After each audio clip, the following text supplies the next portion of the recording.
അടുത്ത 3 മണിക്കൂറിൽ സംസ്ഥാനത്ത് ഇടിമിന്നലോട് കൂടി അതിശക്തമായ മഴയ്ക്ക് സാധ്യത. തെക്കൻ ഗുജറാത്ത് തീരം മുതൽ കേരള തീരം വരെ അവിടെ തീരദേശ ന്യൂനമർദ്ദ പാത്തി സ്ഥിതി ചെയ്യുന്നതിന്റെ ഫലമായിട്ടാണ് മഴ കനക്കുന്നത്. ജൂലൈ 6, 7 തീയതികളിൽ കേരളത്തിൽ ഒറ്റപ്പെട്ട ശക്തമായ മഴയ്ക്കും ഇന്നു മുതൽ 9 വരെ അതായത് 9-ാം തീയതി വരെ ഒറ്റപ്പെട്ട ശക്തമായ മഴയ്ക്കും സാധ്യതയുള്ളതായി തന്നെ കേന്ദ്ര കാലാവസ്ഥാ വകുപ്പാണ് മുന്നറിയിപ്പ് നൽകിയിരിക്കുന്നത്. മഴ മുന്നറിയിപ്പുകളുടെ ഭാഗമായി തന്നെ അടുത്ത 5 ദിവസത്തേക്ക് സംസ്ഥാനത്ത് ഓറഞ്ച് മഞ്ഞ അലർട്ടുകൾ പ്രഖ്യാപിച്ചിട്ടുണ്ട്. വടക്ക് പടിഞ്ഞാറൻ ബംഗാൾ ഉൾക്കടലിനും അതിനോട് ചേർന്നുള്ള വടക്കൻ ഒഡീഷ, പശ്ചിമ ബംഗാൾ തീരപ്രദേശങ്ങൾക്ക് മുകളിലായി തന്നെ സ്ഥിതി ചെയ്തിരുന്ന ശക്തി കൂടിയ ന്യൂനമർദ്ദം കൂടുതൽ ശക്തി പ്രാപിച്ചുകൊണ്ട് തീവ്ര ന്യൂനമർദ്ദമായി മാറിയതായും കേന്ദ്ര കാലാവസ്ഥാ വകുപ്പ് തന്നെയാണ് അറിയിച്ചിരിക്കുന്നത്. അതായത് അടുത്ത 24 മണിക്കൂറിനുള്ളിൽ ഇത് പടിഞ്ഞാറ് അതുപോലെ വടക്ക് പടിഞ്ഞാറ് ദിശകളിൽ സഞ്ചരിച്ച് ഒഡീഷ തീരത്തിന് സമീപത്തുകൂടി തന്നെ കരയിൽ പ്രവേശിക്കാനുള്ള സാധ്യതയാണ് കാണുന്നത്.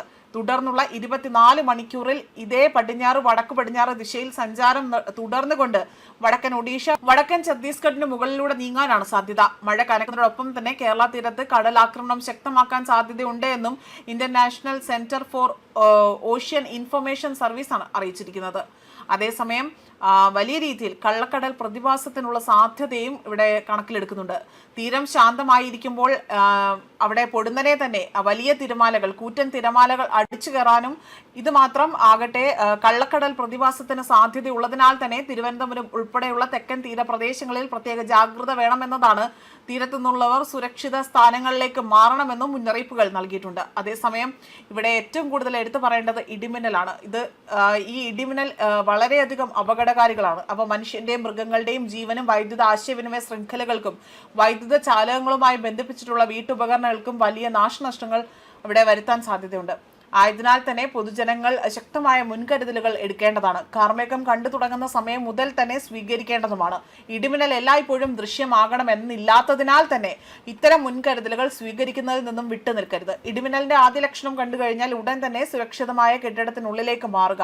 തുറസായ സ്ഥലങ്ങളിൽ തുടരുന്നത് ഇടിമിന്നൽ ഏൽക്കാനുള്ള സാധ്യത കൂടുതലായി തന്നെ വർദ്ധിപ്പിക്കും. ശക്തമായ കാറ്റിനും ഇടിമിന്നലിനും സാധ്യതയുള്ള ഘട്ടങ്ങളിൽ ജനലും വാതിലും അടച്ചിടേണ്ടതും അനിവാര്യമാണ്. വാതിലിനും ജനലിനും അടുത്ത് നിൽക്കാതിരിക്കുക. കെട്ടിടത്തിനകത്ത് തന്നെ തുടരുന്നത് വളരെയധികം നല്ലതാണ്. മാത്രമല്ല ഭിത്തിയിലോ തറയിലോ സ്പർശിക്കാതിരിക്കാനും ഏറെ ശ്രദ്ധേയമാക്കേണ്ടതാണ്. മാത്രമല്ല ഗൃഹോപകരണങ്ങളുടെ വൈദ്യുതി ബന്ധം വിച്ഛേദിക്കേണ്ടതാണ്. വൈദ്യുതോപകരണങ്ങളുമായുള്ള സാമീപ്യം ഇടിമിന്നലുള്ള സമയത്ത് ഒഴിവാക്കാനുള്ള ഇത് ഒഴിവാക്കുകയും വേണം. ഇടിമിന്നലുള്ള സമയത്ത് ടെലിഫോൺ ഉപയോഗിക്കുന്നത് ഒഴിവാക്കണം.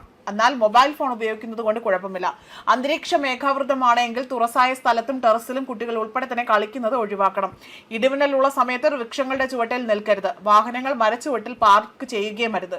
ഇടിമിന്നലുള്ള സമയത്ത് വാഹനത്തിനകത്ത് തന്നെ പരമാവധി തുടരുകയും വേണം.